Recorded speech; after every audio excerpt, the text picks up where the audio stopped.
আসসালামু আলাইকুম বন্ধুরা, আপনারা সবাই ভালো আছেন? আশা করি আমিও ভালো আছি। তো আজকে আমি একটা ডালের অন্যরকম রেসিপি নিয়ে আপনাদের সামনে হাজির হয়েছি। তো চলুন সেটা শুরু করা যাক। আমি এতে 4 রকমের ডাল ইউজ করছি।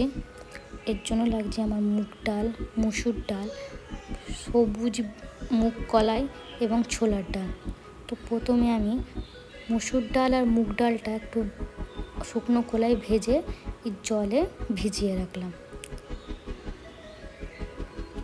তারপর অন্য একটি পাত্রে আমি সবুজ মুগ কলাই এবং ছোলার ডালটা সেদ্ধ করে নেব।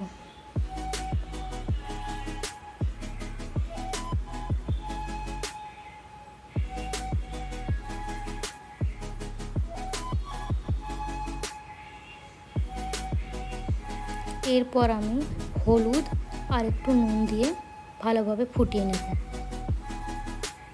একটু সর্ষের তেলও দিয়ে দিলাম।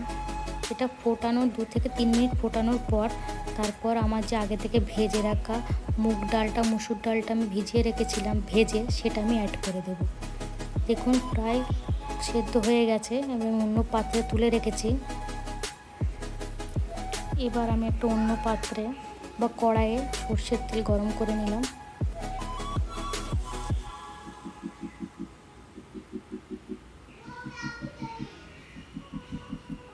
তেল গরম হয়ে গেলে এতে শুকনো লঙ্কা এবং তেজপাতা ফোড়ন দেব।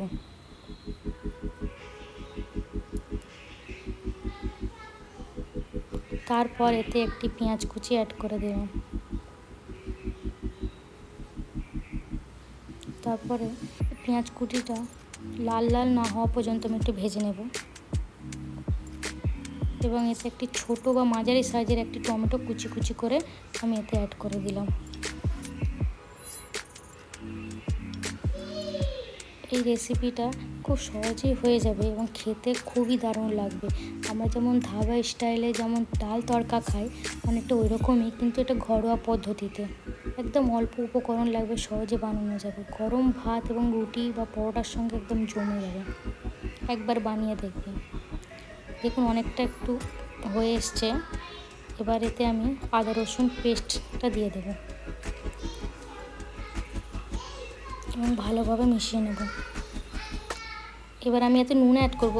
যেহেতু আমি ডাল সেদ্ধ করার সময় নুন হলুদ দিয়েছিলাম, তো এতেও পরিমাণ মতো একটু নুন হলুদ দিয়ে দেবো এবং ভালোভাবে এটা 2 থেকে 3 মিনিট কষিয়ে নেব, যাতে মশলার কোনো কাঁচা গন্ধ না থাকে এবং টমেটো পেঁয়াজ যা ছিল সব যেন সেদ্ধ হয়ে যায়। দেখুন ভালোভাবে সেদ্ধ হয়ে গেছে এবং তেল ছাড়তে শুরু করেছে। এবার আমি সেদ্ধ করা যে 4 রকমের ডাল ছিল সেটা আমি এবার এতে দিয়ে দেবো।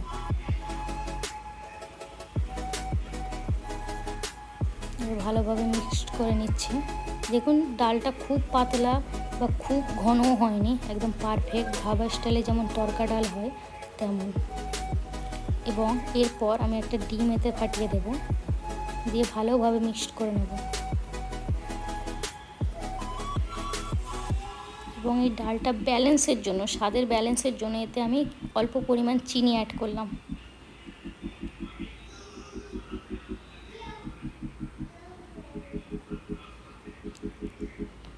এবং অল্প পরিমাণ ঘি অ্যাড করলাম।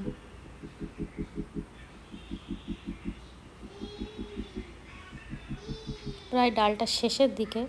এবার আমি উপর থেকে একটু ভাজা মশলা বা গরম মশলা দিয়ে আমি ডালটা এবার নামিয়ে নেব। ডালটা দেখতে অসাধারণ, খেতে অসাধারণ হয়েছিল। একবার আপনারা অবশ্যই বাড়িতে বানিয়ে দেখবেন, কারণ বাড়িতে সব রকমের ডাল থাকে। একবার বানিয়ে দেখবেন।